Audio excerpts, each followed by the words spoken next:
Hello friends, मैं आपको anthropology ही पढ़ाऊंगा आज। हम करेंगे डिस्कस एंथ्रोपोलॉजी होती क्या है। एंथ्रोपोलॉजी एक हॉलिस्टिक स्टडी है ह्यूमन बीइंग्स की। इसमें हम पढ़ते हैं ह्यूमन बीइंग्स को डिटेल में पढ़ते हैं।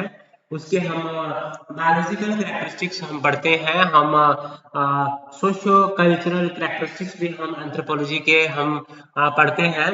एंथ्रोपोलॉजी की बहुत सारी ब्रांचेस हैं। वो भी ब्रांचेस मैंने आपको बताई है।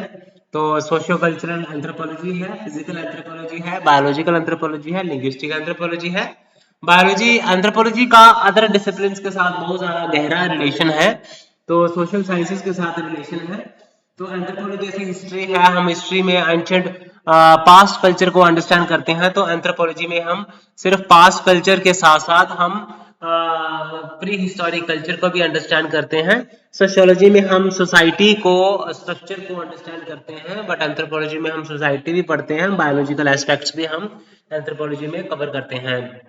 ज्योग्राफी में जैसे सब्जेक्ट्स हैं, उसमें हम क्लाइमेटोलॉजी पढ़ते हैं, सॉइल फर्टिलिटी पढ़ते हैं, हम जो फिजिकल करेक्टरिस्टिक्स पढ़ते हैं। और हम इसमें एंथ्रोपोलॉजी में हम इम्पैक्ट स्टडी करते हैं, इकोलॉजिकल अडेप्टेशन को स्टडी करते हैं। तो जैसे ही और भी बड़ी सारी ब्रांचेस हैं, साइकोलॉजी है, साइकोलॉजी में हम इंडिविजुअल बिहेवियर को स्टडी करते हैं। कि कैसा बिहेवियर है सोसाइटी में, इंसान का बिहेवियर कैसा है।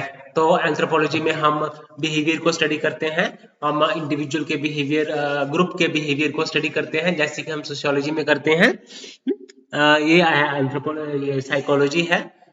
फिर उसके बाद हम देखते हैं कि मेडिकल साइंसेस में हम बहुत सारी चीज़ें होती हैं, जैसे हम प्लांट्स के बारे में पढ़ते हैं, हम जेनेटिक्स के बारे में स्टडी करते हैं, हम ह्यूमन डिसीजेस के बारे में हम पढ़ते हैं, कहाँ से स्प्रेड हो जाती है ह्यूमन डिसीज, कैसे बीमारियां लग जाती हैं।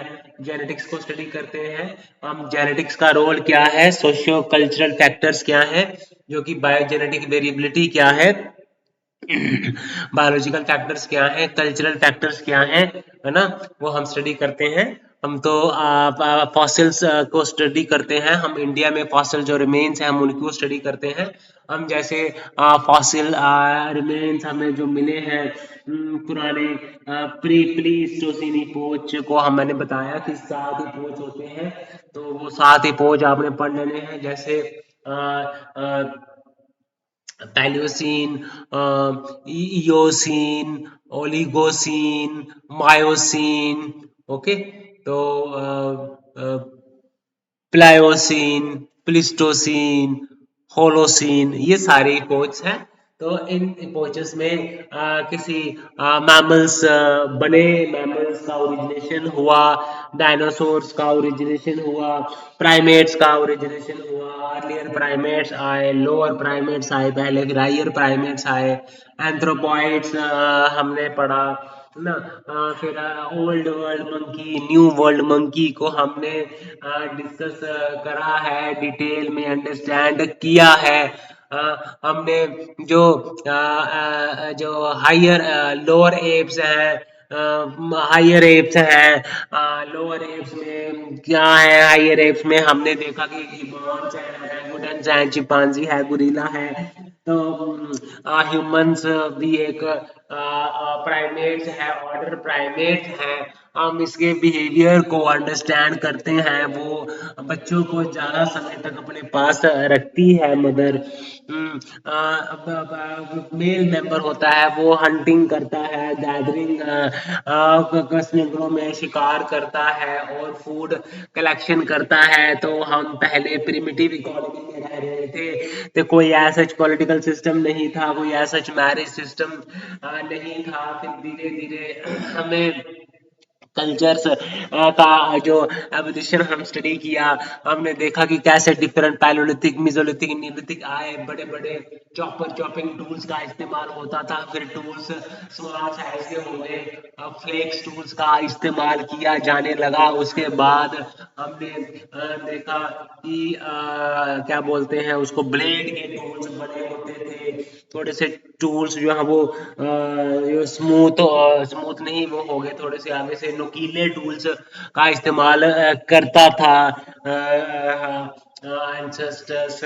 तो हमने देखा उसके बाद फिर टूल्स, पॉलिश्ड टूल्स हो जाते हैं। कास्ट स्ट्रक्चर की बात अभी हमने करी है। कास्ट एक क्या है, एक फॉर्म ऑफ सोशल ग्रुप है जहाँ पे आपको क्लास डिफरेंशिएशन मिलती है। हमने 4 बार रास को डिस्कस करा है, कैसे ये ऑक्यूपेशन इसके साथ लिंक्ड होते हैं, क्लास जो है इसके साथ डिपेंडेंट होती है। कास्ट मोबिलिटी अभी हमें देखते हैं। हमने देखा कि वेदास जो थे हमारे एंशंट टेक्स्ट है, यहाँ पे मंत्रास हैं। हम मंत्रास को रिसाइट करते हैं, वर्शिप करते हैं, पूजा करते हैं। तो वेद, 4 वेद हैं, ये ओल्डेस्ट इंडियन फिलोसफी है ये। ठीक है। तो हमने इसमें बहुत सारी चीजें हम जैसे डिस्कस करते हैं। हमने आर्यन इन्वेजन थ्योरी देखी कि आर्यंस आए, उन्होंने जीएस गुरे ने कहा कि रेसस जो बनी, कास्ट जो बना है वो रेसियस की वजह से बना है। आर्यंस ने इन्वेज किया नॉर्थ वेस्ट इंडिया से, वो आए और वो उन्होंने जो ओरिजिनल इनहेबिटेंट्स थे यहाँ के उनको हराया और वो यहाँ से बाग खड़े हुए, वो चले गए ऐसे। ये थ्योरी, आर्यन इन्वेजन थ्योरी जो है ये, इसके ऊपर बहुत क्रिटिसिज्म होता है, होता चला आ रहा है। कोई इसको सच मानते हैं, कोई इसको सच नहीं मानते हैं। तो इन्होंने फिर क्या, जो आर्यन जो थे वो सुपीरियर कास्ट के थे, और जो दूसरे कास्ट के थे वो ओरिजिनल पॉपुलेशन जो थी वो लोअर कास्ट के बन गए। तो आर्यंस प्योर कास्ट बन गई। और जो ब्लैक डार्क कंप्लेक्शन के थे, शॉर्ट स्टेचर के थे, ब्रॉड नोज के थे, वो साउथ में चले गए और वो लोअर कास्ट के बन गए। तो ये क्लास, ये कहा जीएस गुरे ने। तो कास्ट जो है, बड़ी सारी जातियां हैं। 8.6% यहाँ इंडिया में ट्राइबल पॉपुलेशन है। तो ट्राइबल अफेयर्स के लिए ट्राइबल एडवाइजरी काउंसिल है, देन ऑटोनोमस डिस्ट्रिक्ट काउंसिल्स हैं, नागालैंड में, बोडोलैंड में, मणिपुरी है, जिज्ञासा है, देन आपने देखा होगा लेप्चास है, भोटियास है, बहुत सारे ट्राइबल ग्रुप्स इंडिया में रिजाइड करते हैं। उनकी अपनी हंटिंग गैदरिंग करते हैं, जैसे चेंचूस है। उसके बाद कुछ है जो पैस्टोलिस्ट हैं जैसे टोडास हैं, कुछ है जो एग्रीकल्चरिस्ट हैं जैसे नागास हैं, खासीज हैं। कुछ ऐसे हैं जैसे आर्ट्स एंड क्राफ्ट कम्युनिटीज हैं, है ना, वो पोट्रीज बनाते हैं, वो मेटल वर्क करते हैं, मेटल के टूल्स बनाते हैं। हमने देखा कि ब्रॉन्ज एज जब आई तो उसके साथ साथ इंडस वैली सिविलाइजेशन का भी चल रही थी। तो उसकी साइट्स को हम बार बार डिस्कस करते आए हैं। उसके बाद हमने देखा आयरन एज आ गई, तब किंगडम्स बनने लगे, तब सोशल स्ट्रेटिफिकेशन बहुत ज़्यादा मजबूत हो गई। तब एडमिनिस्ट्रेटिव हिरार्की भी नजर आई। तब आपने देखा है कि बहुत सारे लोग जो है वो लड़ाइयाँ भी हुई उस टाइम पे, लड़ाइयाँ हुई, वार हुए। हाँ, हमने देखा उसको डिस्कस करते हुए हमने बढ़ते गए आगे। तो किस तरह से आयरन एज आई, तो हमने देखा कि कैसे pre historic, pre Harappan culture था, जैसे कोडीजी है, अमरीनाल है, मैच्योर हड़प्पन कल्चर है, उसमें बड़ी सारी साइट्स हैं, लोथल है, है ना। तो डोलावीरा है, राखी गढ़ी है ना।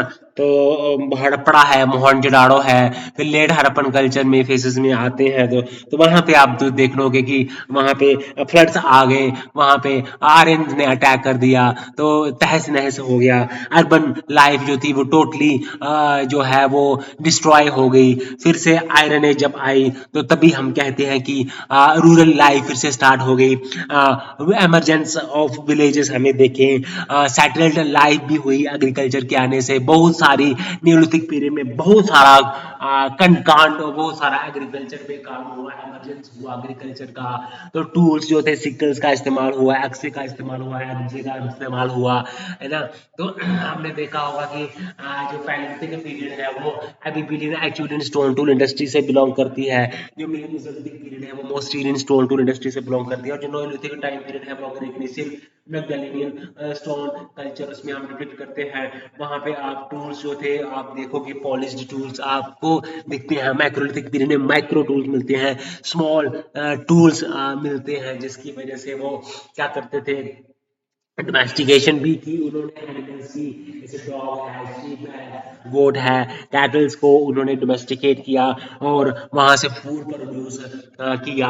आपने इकोनॉमिक सिस्टम में देखा कि जो पोटलैचेस का सिस्टम देखा आपने, ट्रोबरियन आइलैंडर्स में वो फूड की बहुत ज्यादा वेस्टेज करते हैं। वेस्टेज जितनी ज्यादा कोई वेस्टेज करता है वो अपने आप को उतना ही अपने उतना ही एडवांस, उतना ही डेवलप्ड मानता है, उतना ही रिच वो वहाँ पे मानते हैं। और लोगों को वो रिच क्लास है, सोसाइटल क्लास से बिलोंग करता है। तो वहाँ पे आप देखोगे शबाइज्म है। पहले जो आर आर मेरिट थे वो स्टूडेंट थे ईवी टाइलर के, तो एनिमिज्म आया सबसे पहले। तो आर आर मेरिट ने कहा कि एनिमिटिज्म आया कि एक इम्पर्सनल फोर्स होती है सबके अंदरों में, जैसे सेंट्रल इंडिया के ट्राइब्स हैं, गोंड्स, मुंडास, वहां पे इस इन पर्सनल फोर्स जो सबसे अंदर प्रेजेंट होती है उसको बोंगा कहा, बोंगाइज्म उसको बोलते हैं।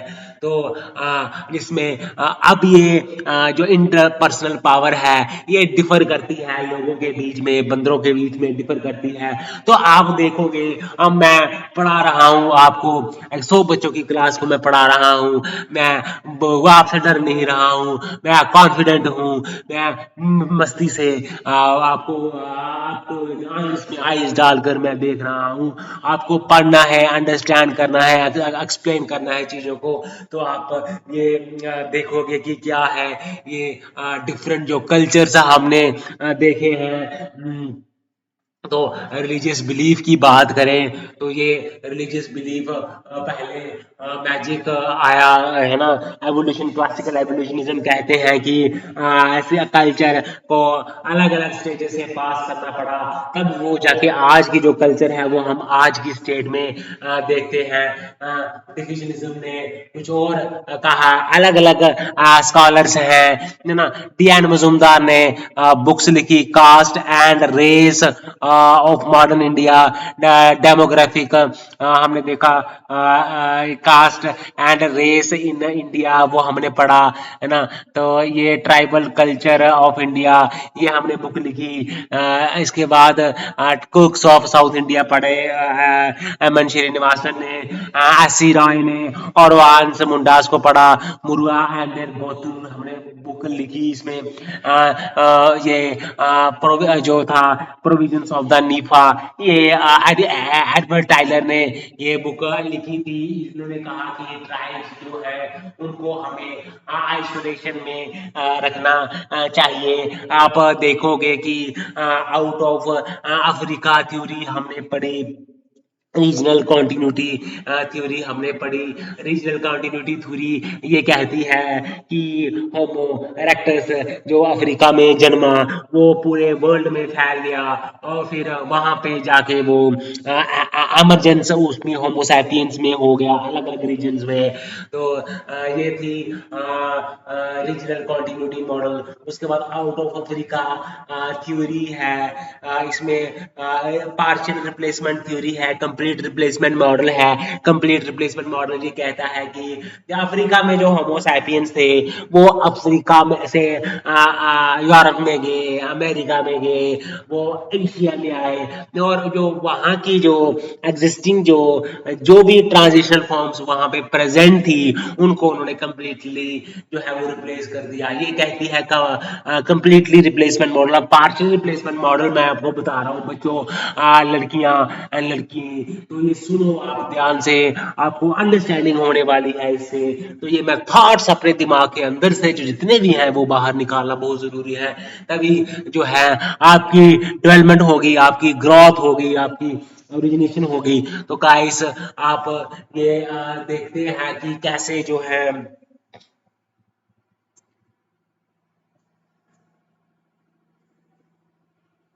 इमरजेंस हुआ है लाइफ का, है ना। हमारी जो लाइफ है अर्थ, वो 4.5 बिलियन साल पहले लाइफ जो थी अर्थ पे आई, है ना। फिर देखा आप सुनते हो डायनासोर्स के बारे में सुनते हैं, रेप्टाइल्स के बारे में आप सुनते हैं, ये रहे। फिर बहुत सारी चीजें रही, प्राइमेट्स आए, है ना। तो ये आपको पढ़ना होगा। तो मोरिया एंड देयर गोथुल बुक थी, है ना। तो ये बुक्स जो थी का ट्राइबल स्टडीज की किसी है ना, तो एस सी रॉय ने की, एल पी विद्यार्थी ने की, जी एस गुरे ने की, एच एस रिसले ने की, एस एस सरकार ने की, तो डी एन मजूमदार ने की, एन के बॉस ने की Hindu methods of tribal observation book लिखी। ये मेरे को बुक कभी नहीं भूलती, लेकिन बाकी चीजें भूल जाती हैं, इसलिए मेरे को जो भूलती हैं चीजें आपको उनके ऊपर आपको फोकस करना पड़ेगा। ओके, तो ये है आपका जो ट्राइबल सिचुएशन है, कैसे बायोजेनेटिक वेरिएबिलिटी है इंडिया में दिखती है आपको। बायोजेनेटिक वेरिएबिलिटी है यहाँ पे, तो आप देखोगे कि जेनेटिक फैक्टर्स भी आप यहाँ पे मिलते हैं आपको। बायोजेनेटिक फैक्टर्स हैं, हिट्रोजेनेटिक फैक्टर्स हैं, जीन्स की बात हमने करी कि जीन्स हमारे आई कलर को इम्पैक्ट करता है, हमारे स्किन कलर को इम्पैक्ट करता है, जीन्स की वजह से ही जीन ही डिसाइड करता है, क्योंकि वो इंस्ट्रक्शंस उसमें होती हैं जीन्स के अंदर कि हमारी स्ट्रक्चर कैसा होगा बॉडी का, हमारे हेयर कलर कैसे होंगे, हेयर फॉर्म कैसी होगी, है ना, सिफालिक इंडेक्स कैसा होगा, नोज कैसी होगी, है ना। तो आप देखोगे जो हीट एंड कार्टर मेथड है या शेल्टन मेथड है सीमेटोटाइप्स का, उसमें बॉडी फॉर्म्स को डिफरेंट कैटेगरीज में डिवाइड किया गया। एंडोमॉर्फी डिवीजन है उसमें, एक्टोमॉर्फी है, एक आती है मिजोमॉर्फी, एक होता है जो एंडोमॉर्फी है, शॉर्ट और स्टॉकी बॉडी होती है, लार्ज बॉडी होती है एक में, तो एक में मीडियम साइज की बॉडी होती है, मस्कुलर बॉडी होती है। तो ये इससे हमें पता चलता है कि social economic condition, health facilities का पता चलता है, फैमिली लाइफस्टाइल का पता चलता है, अर्बनाइजेशन का पता चलता है, हमें चीजों को डिस्कस करते हैं, हमें मैरिज सिस्टम कैसा है ना। तो ये चीजें जो है इम्पैक्ट करती हैं, फर्टिलिटी जो है इम्पैक्ट करती है, न्यूट्रिशन, लेवल ऑफ न्यूट्रिशन कैसा है, ये भी फैक्टर्स जो है वो इम्पैक्ट करती है। तो हम ये सोशल इकोनॉमिक कैरेक्टरिस्टिक्स पढ़ रहे हैं, इकोनॉमी कैसी है, सिंपल इकोनॉमी है ना, तो वो ट्राइबल इकोनॉमी है, इग्लिटेरियन सोसाइटी है, और वो जो है एंडोगेमस क्लान एक्सोगेमी है, उनमें वो अपने ही क्लैन में शादी नहीं करेंगे। ट्राइब एंडोगेमी है, ट्राइब एंडोगेमी कहते हैं कि वो अपने ही ट्राइब में ताकि ब्लड की प्योरिटी को मेंटेन करते हैं, इससे जेनेटिक वेरिएबिलिटी जो है होती है। तो आइसोलेशन से स्पीसीशन होती है, ओरिजिन ऑफ स्पीसीशन होती है, कैसे इनहेरिटेंस ऑफ अक्वायर्ड कैरेक्टर्स की वजह से बताया कि लमार्क की थ्योरी थी, जो नेचुरल सिलेक्शन थी वो बताई थी किसने, वो बताई थी थ्योरी ऑफ डार्विन की थ्योरी थी on the origin of species जो थी, वो एक्सप्लेन कि चार्ल्स डार्विन ने, उसके बाद सिंथेटिक थ्योरी थी, बहुत सारे फैक्टर्स थे जिसने ऑर्गेनिक एवोल्यूशन किया कि कैसे चेंजेस आए लिविंग ऑर्गेनिज्म में, उसको हम बोलते हैं लिविंग ऑर्गेनिज्म। तो ऑर्गन्स जो हम यूज करते रहते हैं उनको नहीं करते हैं यूज, जैसे नेक, जो जिराफ की नेक है वो लंबी कैसे हो गई, क्योंकि वो हायर ट्रीज के हायर लीव्स तक पहुंचने के लिए वो नेक को स्ट्रेच करने लगा,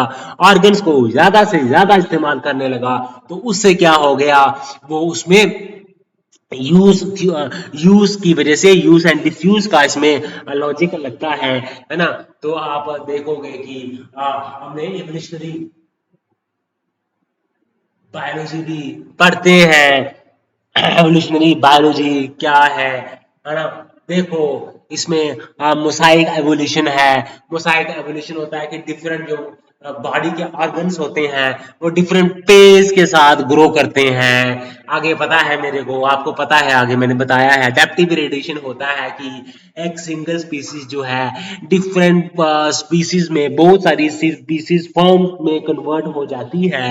जैसे आपने देखा होगा गैलापेगस फिंचेस जो थे, डार्विन्स की फिंचेस दी गई गैलापेगस आइलैंड में, तो वहां पे वो उनकी बीक्स जो थी अलग अलग टाइप्स की वहां पे हमें मिली, ब्रॉड बीक्स मिली, वीक बीक्स मिली, स्ट्रॉन्ग बीक्स मिली। तो क्या था, वो था इकोलॉजिकल अडेप्टेशन था, तो वो था नेचुरल सिलेक्शन की वजह से ऐसा हुआ है। हमने सर्वाइवल ऑफ द फिटेस्ट का कंसेप्ट हमने पढ़ना है कि कौन सर्वाइव करेगा, जो शक्तिशाली होगा वो सर्वाइव कर जाएगा, ये है सर्वाइवल ऑफ द फिटेस्ट।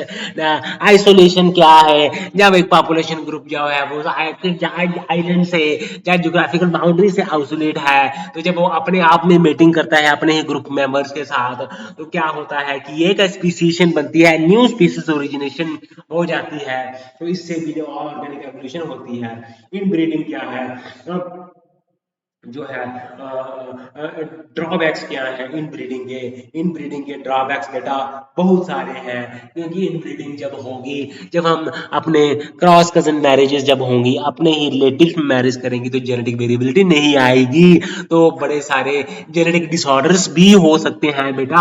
आपको क्या दिक्कत हो रही है, दिक्कत है तो आप बाहर चले जाओ, आपको मेरे को समझो, आप अंडरस्टैंड करो, I find out girls, you have your doubt, you can ask me, you can talk to me, you can have your doubts clear at all. So guys, आप देखिए कि किस तरह से हमने देखा जेनेटिक हाइपोथेसिस हमने पढ़ा, कैसे अप्लाइड एंथ्रोपोलॉजी काम करती है कि वो पॉलिसी मेकर्स को सजेशंस प्रोवाइड करती है, वो न्यूट्रिशनल स्टेटस स्टडी करती है, वो एजुकेशनल स्टेटस स्टडी करती है, ट्राइबल्स में जो डिस्प्लेसमेंट है ना, फॉरेस्ट के साथ उनका अच्छा रिलेशन है। तो फॉरेस्ट लॉज बने थे 1927 में, 1872 में, 1868 में, इन्होंने ट्राइबल्स को फॉरेस्ट से आइसोलेट कर दिया, और उनकी जो सोशल लाइफ थी वो डिस्टर्ब हो गई। वैसे ही पीसा एक्ट था, पंचायती राज एक्सटेंशन टू शेड्यूल्ड एरियाज, वहां पे ग्राम सभा का गठन हुआ, और वो अपने डिसीजंस वो खुद लेने लगे। तो कहीं ना कहीं ये उनकी जो ऑटोनॉमी की डिमांड थी उसको एड्रेस करती है। ये आप ये देखोगे कि किस तरह से आप रीजनलिज्म की फीलिंग उनमें आ जाती है। तो रीजनलिज्म की फीलिंग कैसे आती है, क्योंकि वो एक एक एक रीजन में रहते हैं, उनकी एक यूनिक लैंग्वेज है, उनका यूनिक कल्चर है, ट्रेडिशंस है, रिचुअल्स हैं, और वो चाहे वो प्रिमिटिव ही सही, वो उस कल्चर के साथ वो छोड़ना नहीं चाहते उसको, तो वो अपनी वो आइडेंटिटी जो है वो मेंटेन करके रखना चाहते हैं। इसीलिए आपने देखा होगा इतने कन्फ्लिक्ट्स आपको colonial टाइम पीरियड्स में भी हुए, अंतल संथल रिवोल्ट, मुंडा रिवोल्ट, गांस रिवोल्ट, टोडास पैस्टोलिस्ट ट्राइब है, तो और ये नायर सेमेट्रिल सोसाइटी है। तो ये क्या करते हैं, यहाँ पे पोलीगैमी चलती है टोडास में, कासिस में, गारोस में, ट्राइबल सोसाइटीज में आप देखोगे पॉलीगैमी चलती है। इंडस्ट्रियलिस्ट सोसाइटीज जो अर्बन सोसाइटीज है, यहाँ पे मोनोगैमी है। कुछ मतलब मोस्टली यहाँ पे मोनोगैमी आपको दिखती ही।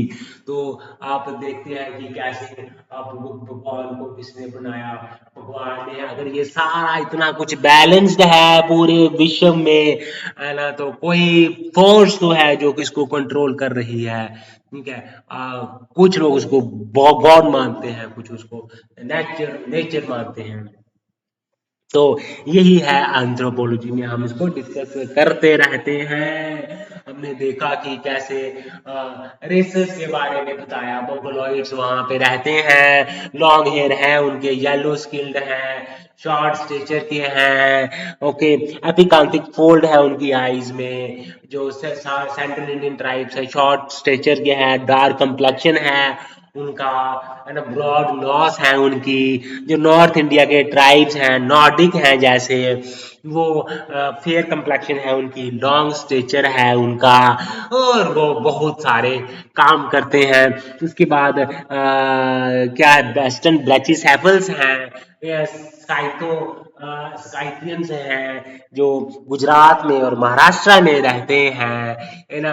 ये अब सेंट्रल इंडिया की जो ट्राइब्स हैं वो उनमें जो करेक्टरिस्टिक्स हैं वो मीडियम है ना। वो इसके नॉर्थ इंडियन और साउथ इंडियन के करेक्टरिस्टिक्स जो होते हैं उसका वो मिक्स है, जीन्स हैं। आपने देखा होगा कि जो ट्राइब्स हैं उनमें थैलासीमिया मिलता है, होता है उनमें प्रेजेंट। ह्यूमन ल्यूकोसाइट एंटीजन जो है वो वेरी करता है डिफरेंट पॉपुलेशन ग्रुप्स में, है ना। आप जो सिकल सेल एनीमिया जो है, सिकल सेल ट्रेट उनमें पाया जाता है क्योंकि वो मलेरियल प्रोन रीजन में रहते हैं। अगर उनमें दो कॉपीज हों इसकी इस एलीली की तो उनको क्या हो जाएगा, वो सिकल सेल एनीमिया हो जाएगा। एक रेयर कॉपी है तो वो मलेरिया से उनको रेजिस्टेंट करता है, थैलासीमिया है। फिर उसके बाद हमने देखा कि सिकल सेल ट्रेड है। मैं देखा कि डिफरेंट यहाँ की जो पॉपुलेशन है, यहाँ पे जो ल्यूकोसाइड एंटीजन्स हैं, MRH है, ये एंशियंट जेनेटिक्स सिस्टम है। इससे पता चलता है जो आउट ऑफ अफ्रीका थ्योरी हुई वो उसमें इंडिया भी शामिल होता है। तो ये चीज़ों को हम बेटा मैं आपके सामने रख रहा हूँ तो क्या हुआ, मैं अपने वॉइस अपने वीडियोस अपने बनाता हूँ। मैं इसमें कभी भी जो है हार नहीं मानूंगा, रात नहीं ठानूंगा। ठीक है, तो चलती रहेगी कंटिन्यू, नॉलेज शेयरिंग का काम चलता रहेगा। ओके गाइस, तो आपको मेहनत करनी पड़ेगी, मेहनत करनी पड़ेगी। आगे हम बढ़ते हैं, टॉपिक पे आते हैं। तो मैरिज है यहाँ पे, लॉज ऑफ मैरिज है, मोनोगैमी है, पॉलीगैमी है, हाइपरगैमी है, हाइपोगैमी है, ग्रुप मैरिज है, मोनोगैमी है, पॉलीजिनी है, पॉलीएंड्रीज है, ये क्रॉस कजन मैरिज है, पैरेलल कजन मैरिज है, लेवीरेट है, सोरोरेट है, देन अनकुलेट मैरिज है। ठीक है, जुडिलिनियल डिसेंट है, बाइलेटरल डिसेंट है, एम्ब्रिलिनियल डिसेंट है। ये प्रॉपर्टी जो है वो मेल लाइन में मूव करेगी या फीमेल लाइन में मूव करेगी या दोनों ही लाइन में मूव करेगी। ये है मैट्रिलिनियल सोसाइटीज की बातें। हमने देखा फॉर्म्स क्या हैं डिसेंट ग्रुप्स के, वो भी हमने डिस्कस करे हैं। तो लीनिएज है, उनका कॉमन एंसेस्टर है, क्लैन है। लीनिएज क्लैन का मतलब होता है ग्रुप ऑफ पीपल है जो कि एक एंसेस्टर शेयर करते हैं, वो बट उस एंसेस्टर को वो नहीं जानते। उसके बाद फ्रैटरी है, बहुत सारे क्लैंस को मिलके फ्रैटरी बनती है। उसके बाद मोइटी है, मोइटी में क्या होता है, मोइटी जो है वो सोसाइटी को डिवाइड कर देती है दो भागों में। काइंडेड क्या होता है, जितने भी किन्स होते हैं सिस्टम में वो सारे किन्स मिलके कहलाते हैं काइंडेड। तो ये फॉर्म्स है डिसेंट ग्रुप्स का, एक डिसेंट ग्रुप्स है, कैसे सोसाइटी जो है टाइप्स ऑफ रेजिडेंसेस के बेस पे फैमिलीज होती हैं। पैट्री लोकल रेजिडेंस, मेट्री लोकल रेजिडेंस, ना मैट्रिलिनियल रेजिडेंस, पैट्रिलिनियल रेजिडेंस जी हम देखते हैं। देन ये हैं फैमिलीज भी टाइप्स की होती हैं, ग्रुप होता है एक, वेब ऑफ सोशल रिलेशनशिप है, किनशिप। फैमिली भी एक किस्म का वेब है सोशल रिलेशनशिप का। तो ब्लड रिलेशनशिप भी होते हैं और रिलेशनशिप बाय मैरिज के बेसिस पे भी रिलेशनशिप आप बनते हैं। तो पर प्राइमरी किन्स हमने पढ़े हैं, टर्शियरी किन्स, सेकेंडरी किन्स को हमने डिटेल में मैंने अपनी वीडियोस में डिस्कस किया है। आप मेरे चैनल को जब सब्सक्राइब करेंगे तो सारे वीडियोस की एक्सेसिबिलिटी आपको मिल जाएगी। तो गाइस आप जो है इसको आप जो है सब्सक्राइब करिए। ये आपको कोई दिक्कत है तो मेरे से पूछिए, तो मैं आपको ये दिक्कत जो है डाउट्स जो है आपकी, मैं डाउट्स जो है क्लियर करूँगा। ओके, तो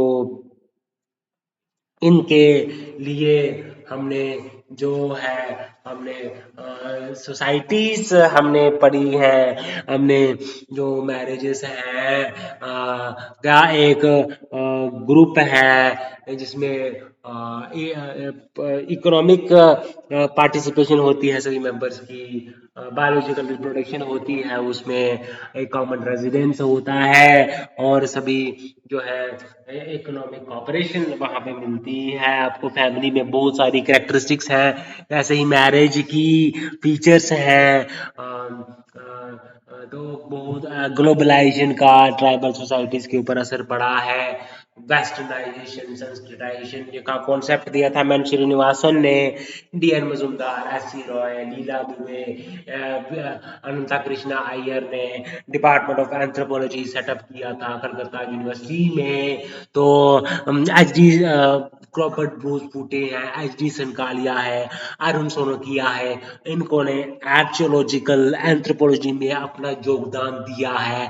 आर्कियोलॉजिकल सर्वे ऑफ इंडिया का गठन हुआ 1863 में, एंथ्रोपोलॉजिकल सर्वे ऑफ इंडिया का गठन हुआ, बहुत सारी एक्सपीडिशंस हुई इंडिया में, कास्ट की स्टडीज हुई, विलेज की स्टडीज हुई, ट्राइबल्स की स्टडीज हुई। तो सोसाइटी को अंडरस्टैंड किया, सोशल सिस्टम को अंडरस्टैंड किया, इंस्टीट्यूशन सोशल इंस्टीट्यूशंस को अंडरस्टैंड किया, कल्चर को अंडरस्टैंड किया, रिचुअल्स को अंडरस्टैंड किया, फैमिली को अंडरस्टैंड किया, पॉलिटिकल सिस्टम को अंडरस्टैंड किया, इकोनॉमिक सिस्टम को अंडरस्टैंड किया। हम इसमें सब्सटैंटिविस्ट और फॉर्मलिस्टिक डिबेट भी हम इकोनॉमिक सिस्टम में हम स्टडी करते हैं, कैसे जो है हंटिंग गैदरिंग सोसाइटी क्या करती हैं और फॉरेजिंग सोसाइटी का लिविंग कितना सिंपल होता है। हंटिंग गैदरिंग जो सोसाइटी है, पैस्टोरलिस्ट सोसाइटी है, उनकी में कैपिटल इन्वेस्टमेंट ज़्यादा होती है क्योंकि उनको कैटल्स खरीदने होते हैं। एग्रीकल्चरल सोसाइटी में टूल्स आई, अब तो बहुत सारी टेक्नोलॉजिकल एडवांसमेंट हो गई है। तो कल्चर की एवोल्यूशन को में एनर्जी थ्योरी दी थी लेस्ले वाइट ने, ठीक है। तो एनवायरनमेंट का इम्पैक्ट क्या है कल्चर के ऊपर, कल्चर इकोलॉजी दिया था जूलियन स्टीवार्ट ने। तो आप सिंबॉलिक एंड इंटरप्रिटेटिव थ्योरी भी हम पढ़ते हैं, ठीक है। हम कॉग्निटिव थ्योरी को भी हम पढ़ते हैं, टाइलर कॉकलिन है तो जिन्होंने कॉग्निटिव थ्योरी पे बात की, सिंबॉलिक एंड थ्योरी है। देन उसके बाद आप देखोगे कि स्ट्रक्चरलिज्म है ना, लेवी स्ट्रॉस, एडमंड लीच है ना। तो इसमें आप देखोगे कि लिकली फॉर गिट्स है और साथ में एक और थे, उनको स्नाइडर थे शायद, कोरा डूबोस थे, मार्गरेट मीड थे, रुथ बेनेडिक्ट थे। इन्होंने बहुत काम किया पर्सनैलिटी के ऊपर। सो ट्राइबल सोसाइटीज में को इन्होंने वहाँ पे पार्टिसिपेंट ऑब्जर्वेशन की, इन्होंने पर कल्चरल रिलेटिविज्म, फ्रांस बोआज होते फादर थे अमेरिकन एंथ्रोपोलॉजिस्ट के। तो ब्रिटिश एंथ्रोपोलॉजिस्ट भी बहुत सारे हुए हैं, जैसे आप देखेंगे कि सर विलियम जेम्स है, एल एच मॉर्गन है ना, तो जेम्स फ्रेजर है। तो ये इन्होंने रिलीजन के ऊपर स्टडी किया, मैजिक के ऊपर स्टडी किया, है ना, जेम्स फ्रेजर ने। तो क्लासिकल एवोल्यूशनिज्म स्कूल ऑफ थॉट से बिलोंग करते थे। डिफ्यूजनिज्म स्कूल ऑफ थॉट से भी बहुत सारे थिंकर्स थे, स्कॉलर्स थे। पोस्ट मॉडर्निज्म की बात करेंगे, ये सब व्यर्थ है, सब वेस्टेज ऑफ टाइम है। कोई हम ऑब्जेक्टिव स्टडी नहीं कर सकता ट्राइबल सोसाइटी की, कोई हम जो है सब्जेक्टिविटी आती ही आती है। कोई अगर कहता है कि मैं, आप साइंटिफिक स्टडी जब करते हैं, जब आप ऑब्जर्वेशन करते हैं, एक्सपेरिमेंटेशन करते हैं, तो उस वो ही सब्जेक्ट जो है वो साइंस बन जाता है। जैसे ही एंथ्रोपोलॉजी साइंस है, होलिस्टिक स्टडी है ह्यूमन बींग्स की, कल्चरली भी, बायोलॉजिकली भी। तो कल्चरल थ्योरीज में हम कल्चर्स के बारे में डिटेल में पढ़ते हैं, ऑर्गेनिक एवोल्यूशन में हम ऑर्गेनिक एवोल्यूशन को पढ़ते हैं। हमने देखा कि कैसे स्पाइनल कार्ड्स उसमें आ गई ना, फूड फेमर जो था वो स्टॉकी हो गया, मोटा हो गया, वो सब स्टाउट हो गया फेमोर। तो अस्ट्रालोपिथिकस एफरेंसिस जो था वो था लूसी टोंग चाइल्ड, और अस्ट्रालोपिथिकस अनमेंसिस जो थी वो था टोंग चाइल्ड। इनको बारे में जो बड़े सारे पैलियोएंथ्रोपोलॉजिस्ट ने फॉसिल्स को स्टडी किया, और हमने उसमें एंसेस्ट्री एंशिएंट एंसेस्ट्री को स्टडी किया, ह्यूमन एवोल्यूशन को स्टडी करने की कोशिश की, और ब्रिज किया गैप के बीच में, है ना। जैसे रामाकृति ऑस्ट्रोलोपिथिकस है, सियोपिथिकस है, इन्होंने जैसे और नर्मदा मैन है, ये इन्होंने ये जो एक ब्रिज जो था ऑस्ट्रोलोपिथिकस और होमो सैपियंस के बीच में सेटअप किया, इनके बीच में। तो इकोलॉजिकल अडेप्टेशन भी जो जरूरी होती है, जेनेटिक चीज पढ़ते हैं हम, जेनेटिक काउंसलिंग करते हैं, जैसे सिंड्रोम को बहुत सारे लग जाते हैं सिंड्रोम, ये सारा मसला ही क्रोमोसोम्स को लेके है ना। तो ऑटोसोम्स है या सेक्स क्रोमोसोमल एबनॉर्मली है, जहाँ ऑटोसोमल एबनॉर्मली है, जैसे क्लीन फिल्टर सिंड्रोम है, टर्न क्लीन फिल्टर सिंड्रोम है, उसके बाद इंटरसेक्स है ना। तो डाउन सिंड्रोम है, पटाओ सिंड्रोम है, एडवर्ड सिंड्रोम है, क्री टू आउट सिंड्रोम है। देन इसमें ये सिंड्रोम बहुत सारे हैं। तो किसी में एक्स क्रोमोसोम बढ़ जाता है, किसी में एक्स्ट्रा एक्स बाई क्रोमोसोम होता है, किसी में एक्स्ट्रा एक्स होता है, किसी में एक्स्ट्रा कम होता है, एक्स क्रोमोसोम मिसिंग होता है, किसी में एक्स क्रोमोसोम एक्स्ट्रा होता है। तो ये इन चीजों को हमने देखना है, समझना है, फैमिली क्या है। तो हमने देखा पोट्री आई का इन्वेंशन हुआ, व्हील का इन्वेंशन हुआ, तो कैसे हम जो है बहुत सारी चीजों से पास ऑन हुए हैं, कैसे ट्राइब्स जो है कास्ट के साथ मिलजुल के रह रहे हैं, कैसे जो है कल्चर्स रिचुअल्स जो है लिटिल ट्रेडिशन के वो ग्रेट ट्रेडिशन का पार्ट बन रहे हैं, और ग्रेट ट्रेडिशन का पार्ट जो है वो लिटिल ट्रेडिशन का पार्ट बन रहे हैं। और इसी में हम फिनोमेना पढ़ते हैं पैरोकोलाइजेशन और यूनिवर्सलाइजेशन। मैक्रोमैरियट ने इसके बारे में स्टडी किया था। तो हम देखोगे कम्युनलिज्म क्या होता है कि दूसरे की कम्युनिटी में एक फियर पैदा हो जाना, एक सस्पिशियस पैदा हो जाना, है ना। रीजनलिज्म का मैंने बताया आपको, एथनिक मूवमेंट्स बहुत सारे हुए, है ना। जो बोडो मूवमेंट्स है, कुकी मूवमेंट्स है ना, बोडोलैंड्स मूवमेंट है, नागा मूवमेंट है, गोरखालैंड की डिमांड करते हैं, ये सारे एथनिक मूवमेंट्स हैं। एथनिक बहुत सारी प्रैक्टिसेस हैं यहाँ पे। आप देखोगे प्रोटोस्टोलॉइड है, देन मंगोलॉइड है, द्रविडियन है, निग्रॉइड है, ऑस्ट्रोलॉइड है, देन वेस्टर्न ब्रैचिसेफल्स है, नॉर्डिक्स है। तो ये सारे रेशियल बायोलॉजिकल क्लासिफिकेशन इंडिया में एग्जिस्ट करती हैं। इनको एच.एस. रिस्ले ने पढ़ा, सर सरकार ने पढ़ा। तो इनके बारे में क्रिटिसिज्म भी हुआ। तो एच.एस. रिस्ले का जो था वो फर्स्ट सिस्टमैटिक स्टडी थी रेसिस के बारे में, और एस.एस. सरकार ने साइंटिफिक स्टडी की। और जो जी.एस. घुरे थे उन्होंने क्या किया, उन्होंने सोशल कल्चरल यूनिटी को बताया। उन्होंने कहा कि रेसेस में डिवाइड नहीं है, बल्कि जो है एक सोशल यूनिटी है, कल्चरल यूनिटी है इंडियन सोसाइटी में। तो बहुत सारे माइनॉरिटीज इंडिया में एग्जिस्ट करती हैं, तो गवर्नमेंट उनके लिए स्कीम्स लेके आती हैं। तो फंडामेंटल राइट्स उनके लिए है, कॉन्स्टिट्यूशन में मेंशन्ड है उनके लिए। माइनॉरिटी इंस्टीट्यूशंस है, यहाँ पे एडमिशंस उन्हीं माइनॉरिटी स्टूडेंट्स को ही मिल पाता है। वैसे ही लिंग्विस्टिक है, बहुत सारी यहाँ पे बोली जाती हैं। ट्राइबल्स में एक्सटिंक्ट लैंग्वेजेस हो रही हैं, इसको रिवाइवल करने की कोशिश की जा रही है ना। तो आप देखोगे एथनिक एलिमेंट्स क्या हैं, बहुत सारे हैं, लिंग्विस्टिक एलिमेंट्स भी बहुत सारे हैं, रिलीजियस भी बहुत सारे एग्जिस्ट करते हैं यहाँ पे। तो इस्लाम ने मॉन्यूमेंट्स बना दिए, आर्ट और म्यूजिक लेके आए। तो जैनिज्म ने इक्वलिटी का पार्ट पढ़ाया, ये फिलोसफी है। जो जो बुद्धिज्म है उन्होंने भी इक्वालिटी का पार्ट पढ़ाया, वेदास के को क्रिटिसाइज किया, है ना। तो जैनिज्म है, बुद्धिज्म है, तो है क्या जी, बेसिकली इनके बारे में अंडरस्टैंड करना होगा।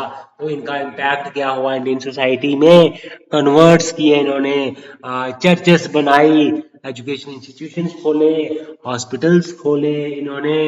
इन्होंने जो है आर्ट्स म्यूजिक में कंट्रीब्यूट किया, है ना। इन्होंने ट्राइबल्स ने एग्रीकल्चर दिया, ट्राइबल्स ने हर्बल मेडिसिन जो थी वो दी, हर्ब्स की जानकारी इनके पास थी। तो इसीलिए इनकी जो नॉलेज है उनको डॉक्यूमेंट्स किया जा रहा है, उनकी प्रॉपर डॉक्यूमेंटेशन बनाई जा रही है। कितना मेरा माइंड जो है वो ओपन हो गया हुआ है। अब जो है इसमें हमने करना होगा गाइस, समझना होगा। मैं डर नहीं रहा हूँ। Hi guys, I am taking students of 200 students class I am taking, and I am free to talk with anyone, and I can answer any questions of you. You can ask me freely, you can comment, you can post negative comments, you can present positive comments. It is up to you. Negative comments will make me grow only.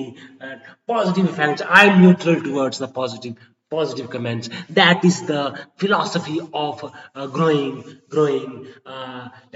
in subjects and in my personality. Okay, so that does not matter to me. So that is a very fine चीजें मैंने आपको बताई हैं, समक्ष रखी हैं। तो हम तो पढ़ते ही रहेंगे। एथनिक एलिमेंट्स के बारे में हम देखते हैं। तो इन्होंने इक्वालिटी को पढ़ाया, इन्होंने जो है कन्वर्ट्स जो थे बुद्धिज्म को अडॉप्ट कर लिया, इन्होंने एग्रीकल्चर को प्रमोट किया, इन्होंने तो जो various forms of political organisations हैं, ट्राइब्स हैं, देन क्लैन ट्राइब्स, देन चीफडम है, देन स्टेट है, पॉलिटिकल सिस्टम है, बैंड है। छोटे लोग, थोड़े लोग होते हैं इसमें ट्राइब में, बैंड से ज्यादा लोग होते हैं। बैंड, ट्राइब, चीफडम क्या है? यहाँ पे कोई लीडर ऑर्गेनाइजेशन जहाँ पे नहीं होती, ऑर्गेनाइज लीडरशिप नहीं होती, इनफॉर्मल लीडर्स होते हैं। यहाँ पे कोई एल्डर मेंबर होगा उस बैंड में, ट्राइब में, उसको हेड बना देंगे, उसको बोलेंगे कि इसके अंदर बंगा है, उसको ड्रीम आएगा, वो अपने नए बंगा को चूज कर लेगा। तो ये पढ़ क्या रहे थे हम बुंगाइज्म को, हम देख रहे थे एस्ट्रोलॉजिकल्स को हम देख रहे थे। थॉट्स का फ्लो होना बहुत जरूरी है, इसलिए अपने थॉट्स के ऊपर नजर रखना बहुत जरूरी है। तभी थॉट्स आपके करेक्ट बनेंगे और सीक्वेंस में चलेंगे। आपको ये अंडरस्टैंड करना ही होगा बेटा। Okay guys, I can teach better anthropology than anyone. I'm hard working guys. I can do anything you guys. Okay, so that is the main motto of the anthropology, जिसको हम understand करते हैं, समझते हैं, relate करते हैं। तो guys, आप देखोगे कि हम समझे हैं एंथ्रोपोलॉजी को। समझने के लिए आप जब रिलीजन को पढ़ते हैं तो बड़े सारे रिलीजन फंक्शनरीज होते हैं, शमान्स होते हैं, प्रीस्ट होते हैं, विच क्राफ्ट होते हैं, सॉर्सरर होते हैं, मैजिक का इस्तेमाल करते हैं, कुछ कुछ वर्शिप करते हैं, प्रेयर्स करते हैं, मेडिटेशन करते हैं, कुछ के पास पावर होती है, सुपर नेचुरल पावर्स होती हैं, उसकी वजह से वो क्रॉप को डैमेज कर सकते हैं, क्रॉप की फर्टिलिटी को इंक्रीज कर सकते हैं, रेन काज कर सकते हैं, ऐसा उनका ये मानना था। बारिश तक लेके आ सकते हैं। अपने थॉट्स जो हैं आपके ओरिजिनल होने चाहिए, है ना। बुक से तो कोई भी पढ़ा सकता है, मेरा मकसद है। बुक आप रेफर कीजिए, आपको गाइडेंस प्रोवाइड जरूर करेगा, लेकिन आपने अपना पाथ खुद तय करना है। तो गाइस, जो पढ़ रहे हैं, यूपीएससी मेंस की तैयारी कर रहे हैं, मेरे चैनल को सब्सक्राइब कर लीजिए, आपके फायदे की बात है। तो गाइस, हमने देखा कि कैसे हमने लैंग्वेज को हम पढ़ते हैं, वर्बल नॉन वर्बल कम्युनिकेशन जब होती है ना। सोशल कॉन्टेक्स्ट क्या है लैंग्वेज का? लैंग्वेज हमारे थॉट्स को डिटरमाइन करती है ना। तो पर्सनालिटी है यहाँ पे हमारे इम्पैक्ट करती है। है ना। हम देखेंगे कि किस तरह से जो स्ट्रक्चर है इंडियन सोशल सिस्टम का, इसमें टॉपिक में वेदास भी होने चाहिए थे, लेकिन अब यूपीएससी तो जो फॉसिल्स एविडेंसेस के करेक्टरिस्टिक्स हैं, जहाँ उनका ओरिजिनेशन है, उसके बारे में कम इंटरेस्ट लेता है। अब वो जो पीएससी जो पूछता है वो है theories of origins of Homo sapiens के बारे में पूछ लेगा, है ना। तो आपका मकसद ये होना चाहिए, ठीक है, क्रिटिसिज्म पूछ लेगा, है ना, कंपेयर डिसिमिलरिटीज एंड सिमिलरिटीज के बारे में वो आस्क कर लेगा। तो आपको फैक्चुअल नॉलेज भी करनी है ज्यादा, आपको कंसेप्चुअल नॉलेज भी आपको डालोगे तभी आप एंथ्रोपोलॉजी में 310 प्लस स्कोर आप कर पाओगे। तो गाइस मैं आपको ये बता देना चाहता हूँ, बाकी बोलते हैं 300 प्लस, मैं बोलता हूँ 310 प्लस मार्क्स मैं आपके लेके आऊंगा, आपको दिलवाऊंगा।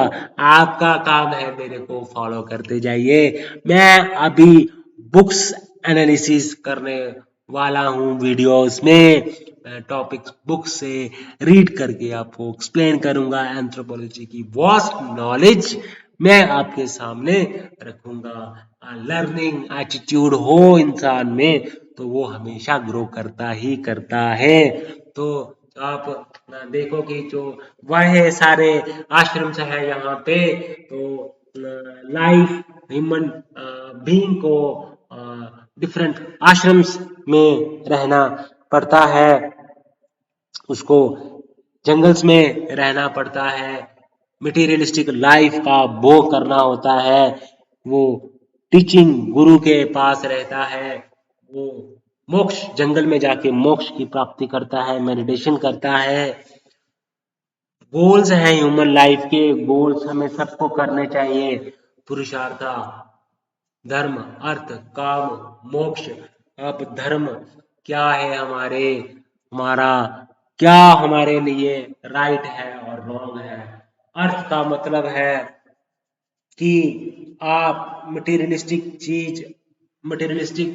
थिंग्स आप पोजेस करने चाहिए। काम का मतलब है कि आप प्लेजर्स के पीछे भागते हो, आप हैप्पीनेस के पीछे भागते हो। मोक्ष का मतलब है आप दुनिया को त्याग देते हो, आप वर्ल्डली अफेयर से दूर चले जाते हो। तो ये है, आपने देखा socio cultural change, exogenous and endogenous process of socio cultural change, internal और एक्सटर्नल फैक्टर्स क्या हैं। अर्बनाइजेशन है, वेस्टर्नाइजेशन है, संस्कृताइजेशन है, सोशियो कल्चरल चेंज हो रहा है, अपवर्ड मोबिलिटी हो रही है, अपवर्ड साइड मोबाइल कर रहे हैं ट्राइब्स, वो अपने जो कस्टम्स हैं उसको वो छोड़ रहे हैं और हायर कास्ट के कस्टम्स रिचुअल्स अपना रहे हैं। टोटमिज्म भी, टोटमिज्म नहीं, टी टोटलिज्म भी पार्ट है इसका। तो टी टोटमिज्म हो गया, काम कर रहे हैं इसमें इंडियंस एंथ्रोपोलॉजिस्ट बहुत सारे हैं, फॉरेन के एंथ्रोपोलॉजिस्ट हैं। सैक्रेड कम्प्लेक्स स्टडी किया था, जिसमें उन्होंने सैक्रेड कम्प्लेक्स को 3 भागों में डिवाइड किया था, sacred geography, sacred specialist. Okay, तो आप देखते हो सोशल इंस्टीट्यूशंस हम पढ़ते हैं, सोशल स्ट्रक्चर्स हम पढ़ते हैं, कैसे ये हमारी सोसाइटी की नीड्स फुलफिल करता है कल्चर, कैसे कल्चर जो है इंडिविजुअल की नीड्स फुलफिलमेंट करता है। कैसे आप सिंबल्स के जरिए किसी कल्चर को अंडरस्टैंड करते हो, आप एक कॉग्निटिव थॉट्स आपके माइंड में चलता है, उससे आप कल्चर को इवेल्युएट कर सकते हो। स्ट्रक्चरलिज्म कहता है कि हमने स्ट्रक्चर्स के ऊपर फोकस करना है, मैं मेंटल जो स्ट्रक्चर होता है वही कल्चर को बना देता है। तो कल्चर बेसिकली इसमें कम्प्लेक्स होल है, ईबी टाइलर ने कहा था। तो हम देखते हैं सोशल डॉक्टर्स हैं, सोशल इंजीनियर्स हैं, एंथ्रोपोलॉजिस्ट। तो एस सी रॉय ने बुक्स लिखी, स्टडीज की। आपको ये चीजें याद तो करनी है, नई नई चीजें आपके नॉलेज में ऐड होनी चाहिए, तभी आप एंथ्रोपोलॉजी में ग्रो करोगे। अगर वही टॉपिक बार बार रिपीट करते रहोगे, वही सेंटेंसेस रिपीट करते रहोगे, तो दीपक बात नहीं बनेगी। ओके गाइस, तो आपको ये चीजें जो है और आपको डिटेल में पढ़ानी है मैंने। तो आप देखते हो एथ्रोसेंट्रिज्म है, लियोसेंट्रिज्म है, तो आप इन चीजों को अंडरस्टैंड कर पाते हो। आप देखते हैं कि इकोलॉजिकल एंथ्रोपोलॉजी का मतलब होता है कि कैसे ह्यूमन बींग्स इन्वायरमेंट में कैसे रोल प्ले करता है, इन्वायरमेंट कैसे जो है इम्पैक्ट करता है ह्यूमन बींग्स को। इसमें हम ह्यूमन अडेप्टिबिलिटी को स्टडी करते हैं, कैसे कोल्ड रीजन में उसका स्ट्रक्चर कैसा हो जाता है, हॉट रीजन में उसकी बॉडी फॉर्म कैसे हो जाती है, हायर एल्टीट्यूड में उसमें क्या फीचर्स आ जाते हैं, क्या कैसी सोमैटोटाइप्स उसमें हो जाती है, ये हमने देखना है। हम एपिडेमियोलॉजिकल एंथ्रोपोलॉजी पढ़ते हैं, हम वेल बीइंग के बारे में स्टडी करते हैं, हम हेल्थ के बारे में स्टडी करते हैं, हेल्दी है कि नहीं है। तो हमने देखना है कि न्यूट्रिशन डेफिशिएंसी डिसीजेस को हम स्टडी करते हैं, क्वाशरकोर मरासमस को हम स्टडी करते हैं, हम इसमें infectious and non infectious diseases को हम स्टडी करते हैं। इसको हम एक्सपेंड करते हैं, इसको आप ये आपको अगर सारी क्लास फुल हो गई है, आप कृपा आप चेयर ले लीजिए। मैं आपको बता देना चाहता हूँ कि एंथ्रोपोलॉजी आपको अच्छा स्कोर लाके देगी, प्रोवाइडेड जो मैं आपको बताऊं टेक्निक्स, टूल्स आपके सामने जो मैं बताता रहूंगा टाइम टू टाइम, वो आपने दिमाग में रखने हैं, उनके ऊपर वर्क करना है, तभी जाके जो है आप एक अच्छे एंथ्रोपोलॉजिस्ट बन जाओगे।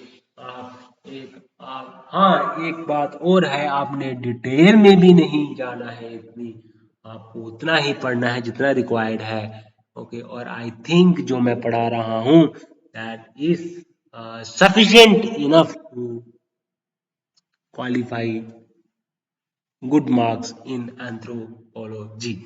So you have to give up answers like you are attempting optional subjects. तो ह्यूमन जीनोम प्रोजेक्ट हुआ था, हमारे अंदर 20 से 25,000 सेल्स हैं, जीन्स हैं, जीन्स 20 से 25,000 है, सेल्स तो ट्रिलियंस में है बॉडी में। सेल्स का एक फिक्स्ड टाइम के लिए ही डिवीजन होता है। ऐसे पढ़ो, खुद बनाओ सेंटेंसेस, फ्लो में बनाओ।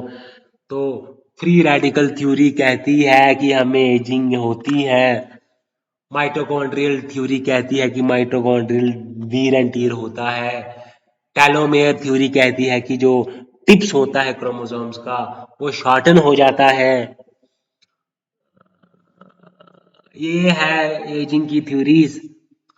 एक्टिविटी कम करने लगता है इंसान, वो सोशल पार्टिसिपेंट करता है, फैमिलीज में जाता है, फंक्शंस में जाता है, मैरिज में जाता है, तो उसकी हेल्थिंग एज ही होगी।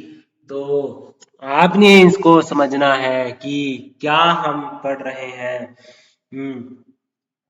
हेल्दी एजिंग किसको बोलते हैं और अनहेल्दी एजिंग किसको बोलते हैं।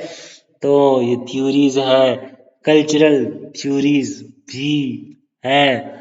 अभी हेल्थ सेक्टर में एडवांसमेंट हुई है, एजुकेशन सेक्टर में काम किया जा रहा है, ट्राइबल्स के लिए उनकी रिहैबिलिटेशन प्रॉपर तरीके से की जानी चाहिए।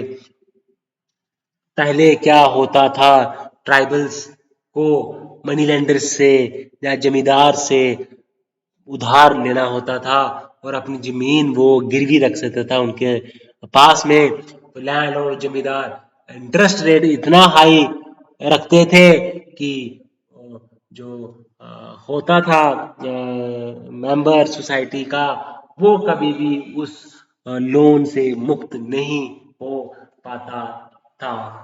तो ये एक वेब में वो फंस जाता था।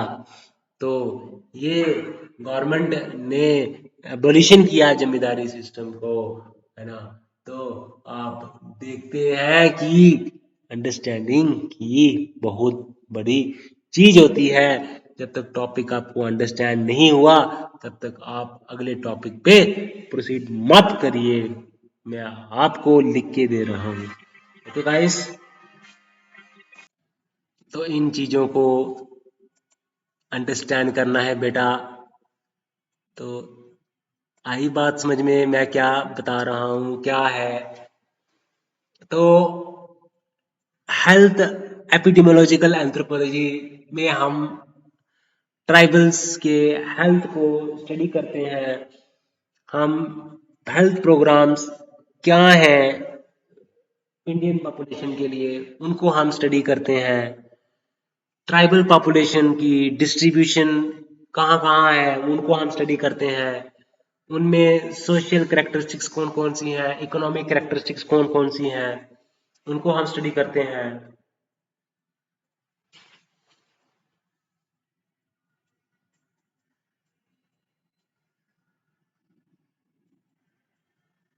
तो हम उसमें देखते हैं लिंग्विस्टिक कैरेक्टरिस्टिक्स है, सोशल कैरेक्टरिस्टिक्स हैं, इकोनॉमिक कैरेक्टरिस्टिक्स हैं।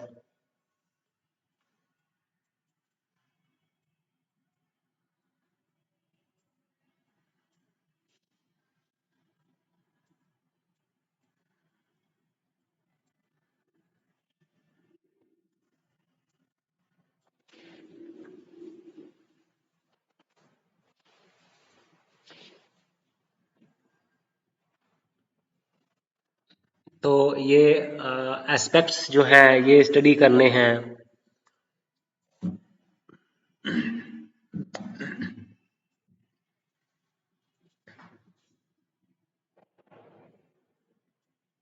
तो आप देखोगे कि बायोजेनेटिक वेरिएबिलिटी हम देखते हैं।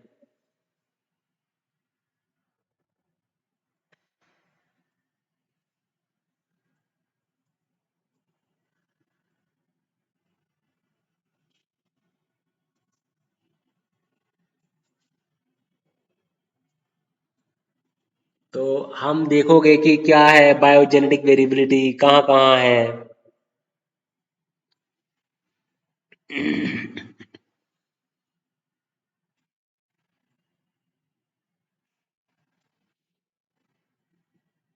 तो आप इसमें फिजियोलॉजिकल कैरेक्टरिस्टिक्स को भी स्टडी करते हैं।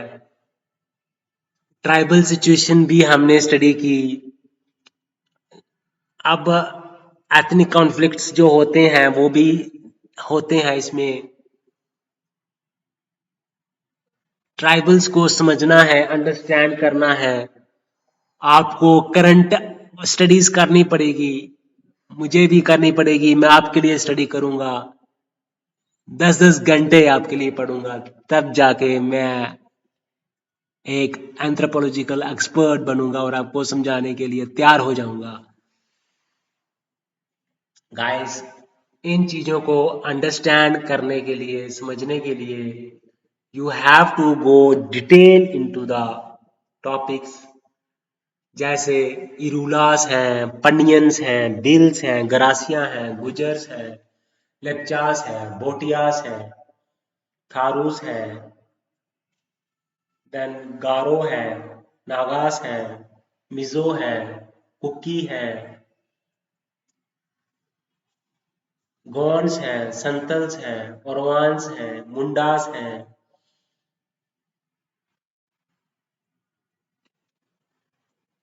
ओजास हैं, पनियंस हैं, इरूलास हैं, कडार्स हैं, टोडास हैं, कोटास हैं, गॉन्स हैं, अंडमान आइलैंडर्स हैं, सेंटिनेलीज हैं, जरावास हैं, अंगीज हैं। तो ये सारे ट्राइब्स रहते हैं। इसमें इसमें भी एक और सेक्शन होती है जिसको हम बोलते हैं पर्टिकुलर वुल्नरेबल ट्राइबल ग्रुप्स। बहुत ही लो लिटरेसी लेवल में होते हैं, इकोनॉमिक स्ट्रेंथ, न्यूमेरिकल स्ट्रेंथ बहुत ही कम होती है और ये एक्सटिंक्शन के कगार पे है। देन जुआंग्स हैं, ओरिया है, मुरिया है, चेंचूस है। ये इनकी कल्चर का, education, health, family, culture, economic system,